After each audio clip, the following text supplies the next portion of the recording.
అంత వాల్యూ చూసినప్పుడే ప్రొడ్యూసర్స్కి ఆ థాట్ వచ్చిందేమో. ఓకే, అది కూడా కంటిన్యూస్గా పెట్టలేదు కదా sir. Okay, first 2 days, first 3 days ఇలా, లేదా 1 day ఇలా పెట్టి అలా అనుకున్నారేమో. ఆ థాట్ ప్రొడ్యూసర్స్ కాల్, వాళ్ళ ప్రోడక్ట్ మీద వాళ్ళకున్న నమ్మకమైన వాల్యూ వల్ల వచ్చిందని నేను అనుకుంటున్నాను. చాలా తెలివి చెప్తున్నా.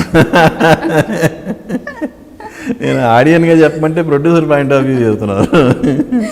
ఆడియన్గా మనకు కూడా అనిపిస్తుంది, ఓకే ఇప్పుడు రేట్లు పెరుగుతున్నాయి అంటే ఏంటి, మనం కూడా ఇంకా కష్టపడాలి, ఇంకా సంపాదించాలి. ఏ రేట్ పెరగట్లేదు సార్, ఇప్పుడు కాయగూరల రేట్లు కూడా పెరుగుతున్నాయి కదా. ఓకే, అవును. పార్ట్ 3కి సంబంధించి ఏమైనా సీన్ షూట్ చేశారా? పార్ట్ 3కా చేసిన దాంట్లో ఏమన్నా పార్ట్ 3లోకి వెళ్తుందేమో, కానీ పార్ట్ 3 అని స్పెసిఫిక్గా ఏం షూట్ చేయలేదు. నాకు తెలిసి మోస్ట్లీ అన్ని పార్ట్ 2కే చేసాం. ఓకే, ఎడిషనల్గా ఇప్పుడు చేసి ఇందులో లేనివి పార్ట్ 3లో ఉండొచ్చు కదా అలా? అంటే బిట్స్ అండ్ పీసెస్గా ఏమైనా ఎక్కడైనా వాడతారేమో, కానీ స్పెసిఫిక్గా ఇది చేసి పార్ట్ 2లో వాడలేదంటూ నేను చేసిన దాంట్లో అయితే ఏం సీక్వెన్స్ లేదు. మరి 3కి డేట్స్ అడగలేదా, ఎప్పటి నుంచి ఏంటి అనేది?